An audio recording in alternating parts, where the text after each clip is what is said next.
All right, guys, my name is Victoria, and today we're talking about how to keep your house clean with kids. This is by far one of the most popular topics of all the emails that I receive, so it's only fitting that we just go ahead and do a blanket video on this. We're not even going to get super deep because it's one of those topics where I could literally talk about this for days on end. It should be like some type of seminar or something. But I'm condensing down five of probably my best tips to hopefully that's enough to help you see exactly what you need to do to move past this chapter in your life. And no, it's not anything superficial like get more clear baskets for the toys or whatever, stuff like that. There's plenty of that out here on YouTube. So I'm giving you some real meat so that you can actually, be the woman or be the person, the type of person that successfully manages your home, work, life, the kids, manage your chaos. So I've got notes in my hands here. So if you see me looking down, that is what I'm doing here. And I don't have any shame about it. Why? Because I like to ramble. But in this particular case, I want to make sure that you get these tips exactly as they came to me so that you can get the best results. Okay. So with that being said, let me introduce myself very quickly. One moment.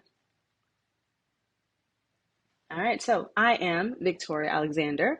I'm a businesswoman, I'm a veteran, and I'm also a mother of three. With that being said, I have definitely had my share of dark times when it comes to balancing just all of the responsibilities that come with, like I said, successfully living my life, so to speak, if you want to put it that way. But with that being said, what's really important here is that I'm just a random person on the internet. So whatever I'm saying is just my opinion based on my own personal experiences. So take what I say. Don't think that it's law or anything. Just whatever resonates with you, super awesome. Let me know in the chat if it does. And if I say things that you think are just like, what? You want to throw up? Hey, do that too. You can hit the dislike button or do whatever. But nonetheless, I want you to use your own ears, your own inner guidance system when you're listening to me so that, again, you can pick whatever resonates with you and skip past what doesn't. All right. So are we cool? Don't come for me in the comment section. Okay. So anyhow, let me get to my notes here. We're going to jump into these tips. And once I finish the 5 tips, I'll definitely give you a bonus. So make sure you stick around for that. You know how it goes. As I'm talking, if there's certain things that, again, stick out to you or really resonate with you, put it into the comment section so that I can know to expound on those things in future videos. And let me see. Yeah, that's it. So let's go ahead. Let's do this. So, how to keep your house clean with kids? 5 tips. Let's jump in here with tip number 1. And I'm going to read it exactly as I wrote it out, okay? So don't judge me. But it is do not check out. So, what does that mean? Do not check out. Well, have you ever ghosted someone? Ooh, sorry, and I know I just shook everything. Super excited. Have you ever ghosted anyone? I definitely am the queen of ghosting. And I have to say that I did find myself, though, once in a situation where I did not ghost someone that I probably should have. And the reverse actually happened. I didn't realize it until I was kind of too deep in, many years into that situation. But I had essentially ghosted myself or checked out. So, sure, I was home, I was around with my family, with my kids, work, and all this good stuff. And I'm doing all the things I'm supposed to do, putting food on the table, washing the clothes, reading the bedtime stories, all these things. But I had actually checked out completely because it was all just a bit much. There was just things going on that I just mentally, it was just overwhelming. And the normal me is a fighter. Let's go get this, let's take care of it, yada yada yada. But I was just so defeated at that period in my life to where I just didn't have any fight in me. So I did want things to change, but I didn't have the energy to match that desire, so to speak. So even though I kind of went along with the program, yes, I wanted to see things happen, but again, I just didn't have it in me I just wasn't there. It was like I was a ghost. So I'm saying to you, if you're here and you're struggling with getting your house under control or things are feeling very chaotic, excuse me, I had to belch, very chaotic, that can be a very distressing place to be in. And I know a lot of times, especially here on the internet, we make light of it, like, oh, it's funny, your house is a mess, yada, yada, yada. But, when your home is the one place that you have that you are supposed to be able to rest, and when you come in, it's the place that's crushing your soul, that's not funny to me at all. So yes, what I want to share with you is don't check out. Okay, take some deep breaths. Don't just accept the situation. And obviously, you're not just accepting it because you're here looking for answers, but find that fire in you that fights for what you want. Because 9 times out of 10, most of you have either a partner at home, you have, more than one kid, a job and all that good stuff. And so it will require you to be able to stand up for what you want for yourself. Now, some of the things that I did in order to bring myself back, to stop ghosting my true self and to be able to stand up for what I wanted and have the energy to actually make that happen in my real life, were me focusing on my health, both my mental health and my physical health. So that's my recommendation to you as well. Wait a minute, let me pause that. I said my physical health, my mental health, and my spiritual health. Those three things. It's not about whatever religion, or if you're just spiritual, doesn't matter, but you should definitely tap into your creator, whatever you deem as your creator, because you will definitely need it. Like, we're talking about, you know um crumbs on the floor every time you turn around. Like, that is distressing. Like, I just vacuumed over here, and like, how did these, no one even had crackers, right? So where did this come from? Yeah, you need God. So, yeah, that's tip number one. Do not check out. Put yourself back into the game of life, okay? And by that, I mean dig deep, all right? You need to find something to hold on to so you can push through with this. So, anyway, let's move on to the next tip. How to keep your house clean with kids. Tip number two, which is walk in your purpose. So, what the heck does that mean?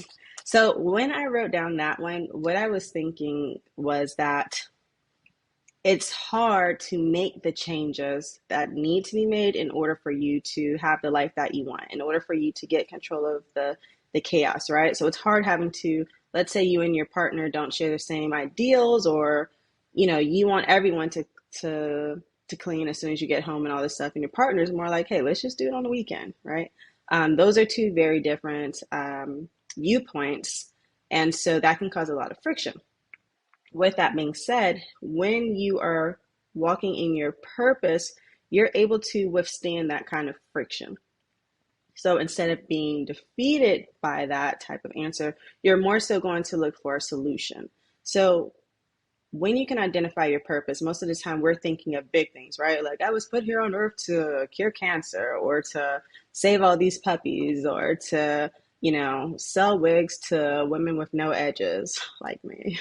Um, but no, sometimes our purpose is it's right here in front of your face, right? So something that I had to, like, well, something that dropped on me that I had to finally realize was that, okay, now I do have kids, and my purpose is to be the best mother that I can be for them. So what does that actually mean? Like, I am charged with nurturing these people, with showing them how to operate within the world. And that includes how to manage a home.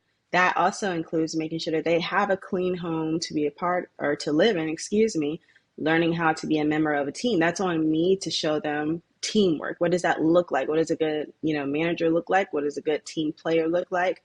And so with that being said, having that sense of purpose, instead of just looking at, oh, I need to come home, I have to do all this cleaning, I need to get the kids here, I need to get the kids there, blah, blah, blah. Instead of looking at it as a giant list of never ending, or a never ending to-do list, excuse me, my purpose is to, show these children the way, so to speak. All right. So find something deeper. And the whole point of this is because a lot of you reach out to me about needing motivation and all this type of stuff. And motivation is, it's just a feeling, right? Being motivated is like me saying, oh my God, I'm so incredibly excited. And so then that excitement, though, can easily be thrown out the window if I go outside, check the mailbox, and I've got another medical bill. Okay, I'm not motivated. I'm not excited. I am ticked off right now. I've got another bill. It changes, but things that I'm committed to, things that I feel deep down inside of me, I'm not easily moved or swayed, so to speak, right? So when you have purpose, a deeper why, a reason for, okay, why am I getting up early to wash the dishes or to put the laundry away? Or why am I, you know, sitting here for 30 minutes to teach this kid how to, dust all the tables off or whatever it may be. That's what you need in order to do that so that you can get the result that you want. So get back here. So tip number 2 was to walk in your purpose. Okay. So tip number 3, how to keep your house clean with kids. Ooh, shucks. I think I just dropped my ear pod. Hold on. I'm not doing any editing either. So sorry about that. All right. Hopefully you guys can hear me okay.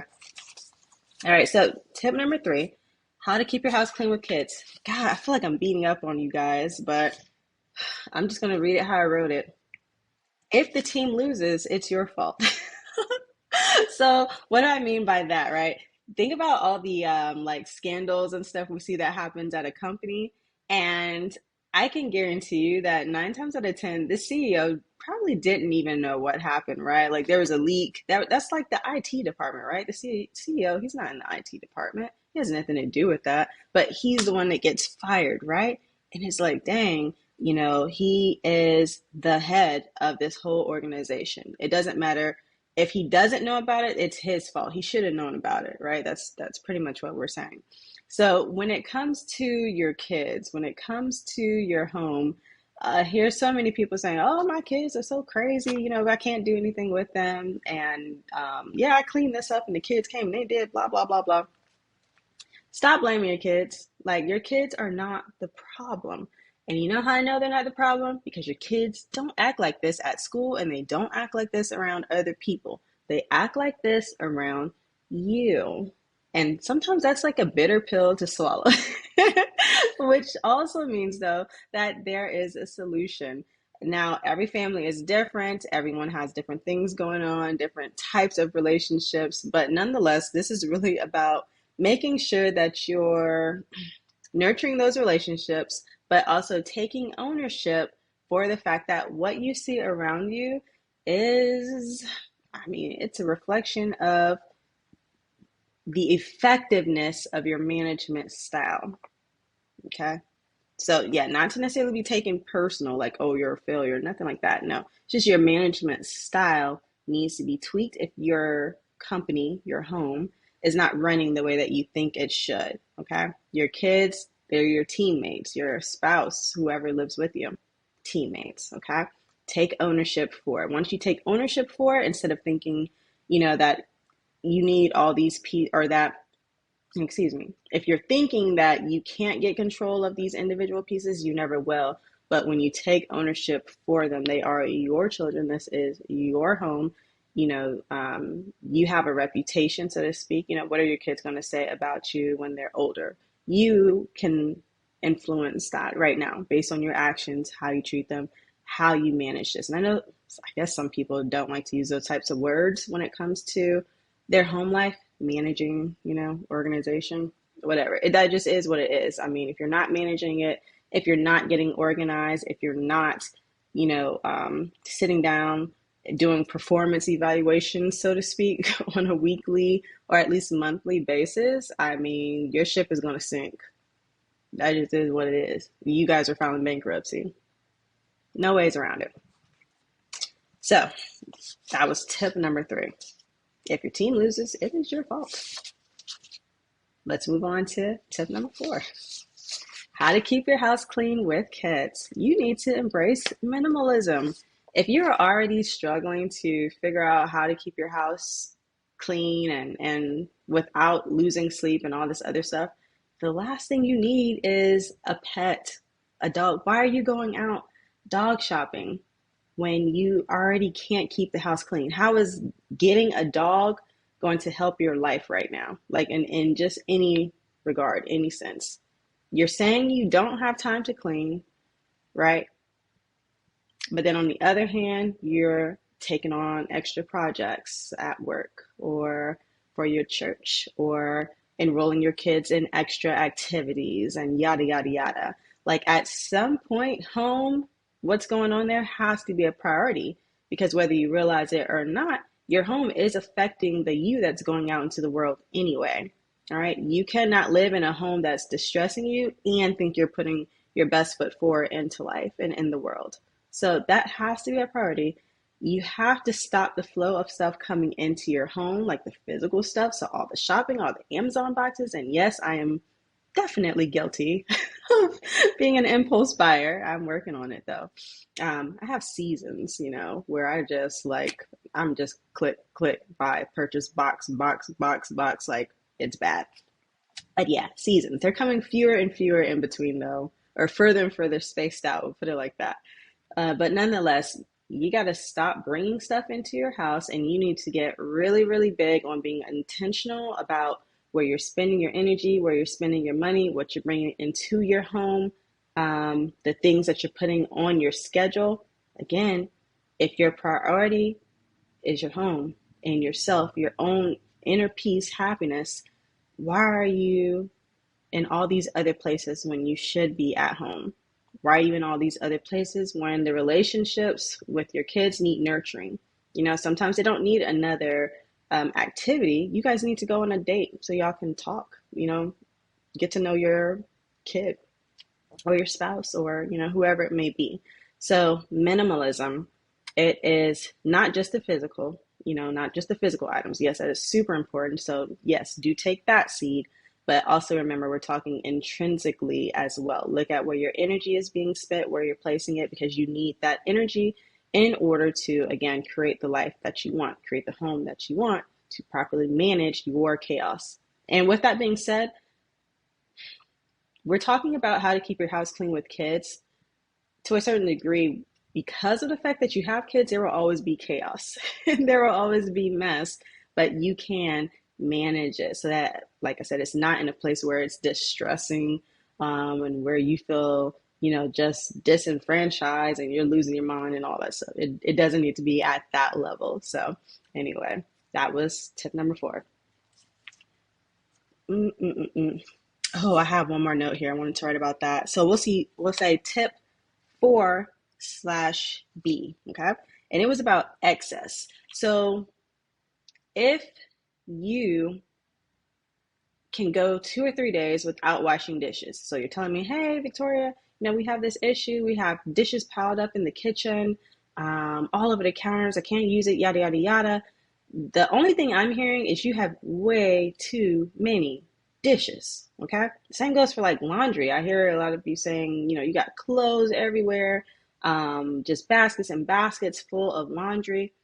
You got too many clothes. Like as in, if you can live for 30 days and not run out of underwear, you got way too many. Like, that's all that means. So you need to put yourself in a position where you have to run out. That way you're forced to take action that you're not used to having to take. So it's like if the house burned down all of a sudden, God forbid, and you guys have to move into a motel and all you have are 5 pairs of underwear, 4 plates, and whatever else. I don't know what else you would take. But nonetheless, you're going to be washing clothes every 2 or 3 days, right? And that will become a habit for you. And so when you guys move out the hotel and back into your new house, chances are you would have built up these habits of having to take care of things, having to wash more regularly, so that now, once you're in that house, yes, you have, more clothing, more dishes, but you have the habits of actually stopping, on a daily basis to wash, to manage what you've used within that 24-hour period. So if you find yourself in a position where you just have an excess, just so much stuff that you can keep going forever, that's an issue. So you will want to be ruthless and just, let me make sure I don't skip ahead. Yep. You'll want to be ruthless and you're going to want to bag up, box up, whatever all the excess is. Doesn't matter what, just your least favorite items, throw them in the trash, Throw it in. I don't care what you do. You need to get out of the house. Um, Box it up, bag it up, get it out. You have too much. Force yourself to have to take action to deal with this stuff on a daily basis. It only takes what, 7 to 9 minutes, like literally, like if you time it on a stopwatch to wash your dishes. Okay, it doesn't require that much time or energy from you. You can do that. All right. So that wraps up tip 4/B. Boom. So let's move on to number 5. I like this one. So, how to keep your house clean with kids. Tip number 5 is to talk less. This is for my people that like to nag. Well, I don't think anyone likes to nag, but you don't necessarily always realize you're nagging. And the one thing we can all agree on is that nagging is highly ineffective, right? Naggers get doors slammed on them, people just tune you out, no one's listening, clearly, right? So, this is what we want to do instead. We want to make sure that we take time to actually communicate the rules of the home. Give me 1 minute. Let me adjust this AirPod. It's probably going to sound terrible on your end.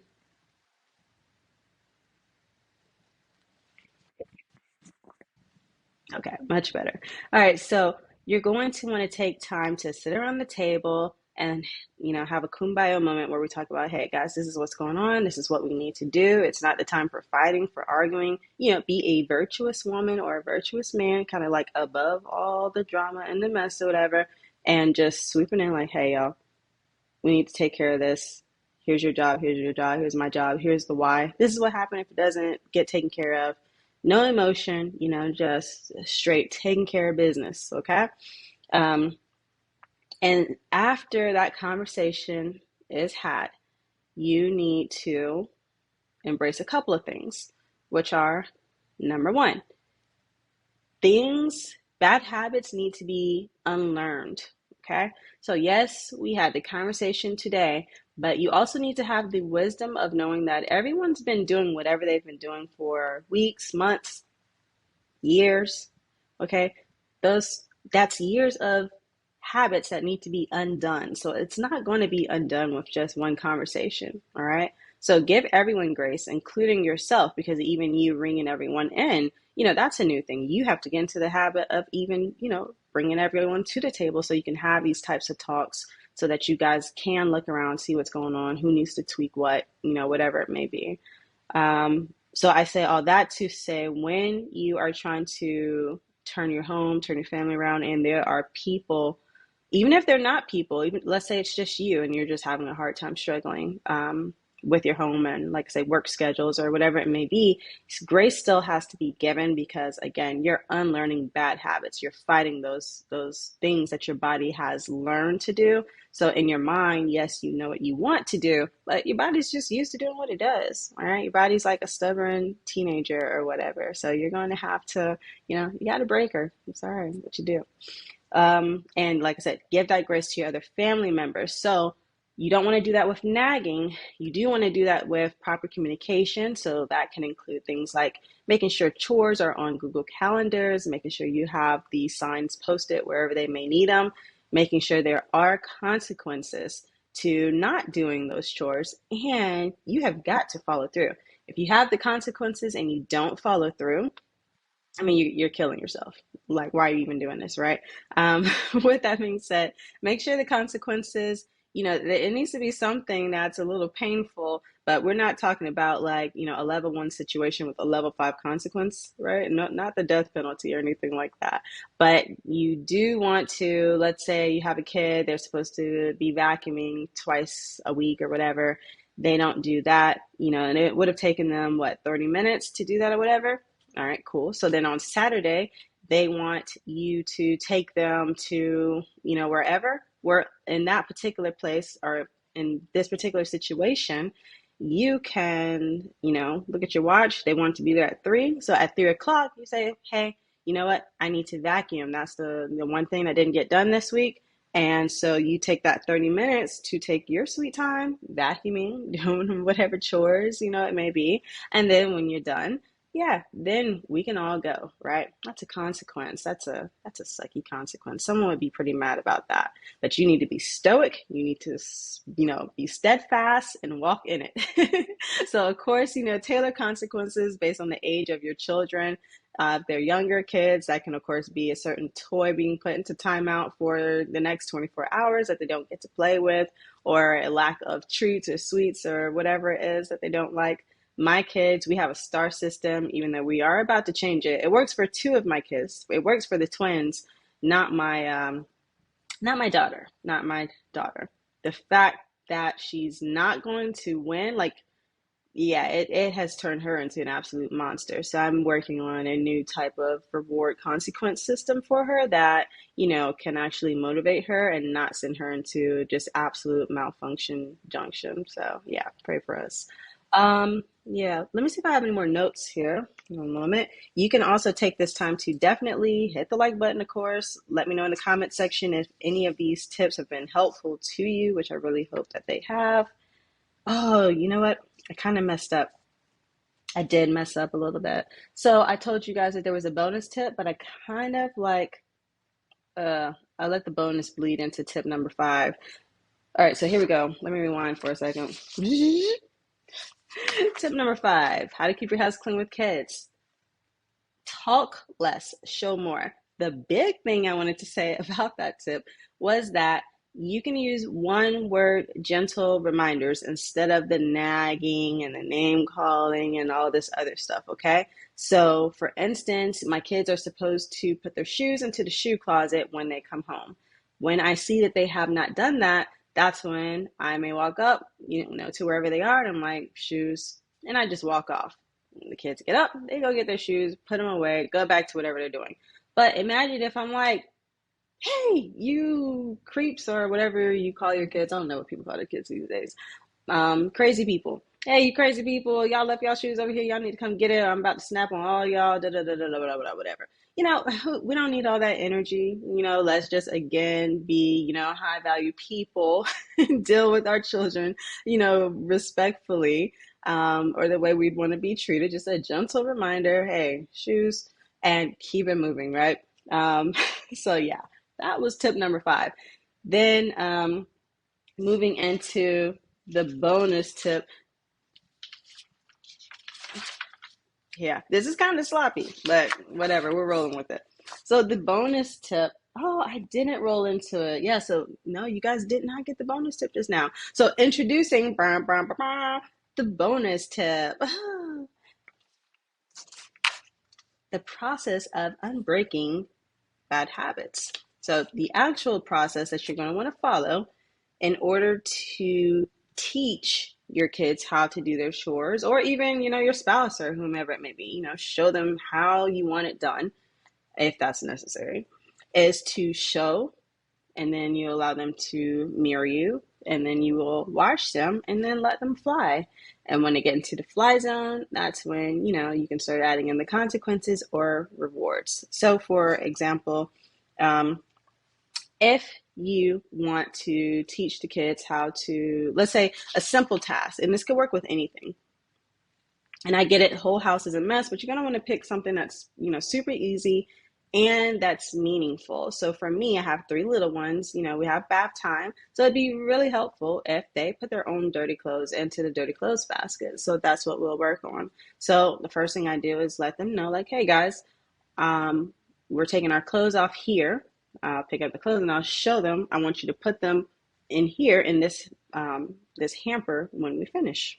Easy enough, right? So first few nights, they take off their clothes. We're picking up clothes together. We're putting them into the hamper and then heading to the bathtub as usual. So then first I showed them. Then I allowed them to mirror me, for the next few days.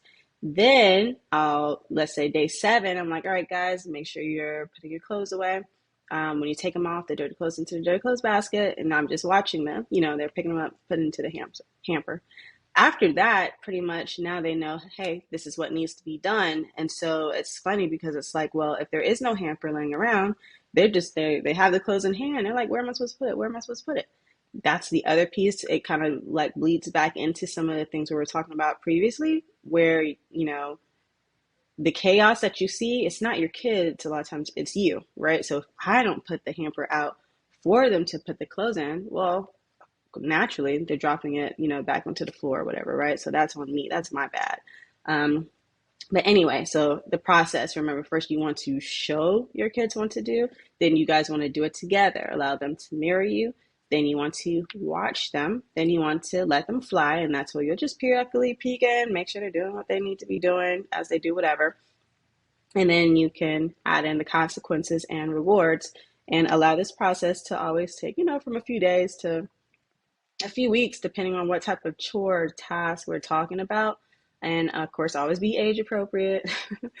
And with that, though, just this is helping you to get into teaching mode. It takes time, yes, but it's an investment because this will definitely make your life easier on the back end. Okay.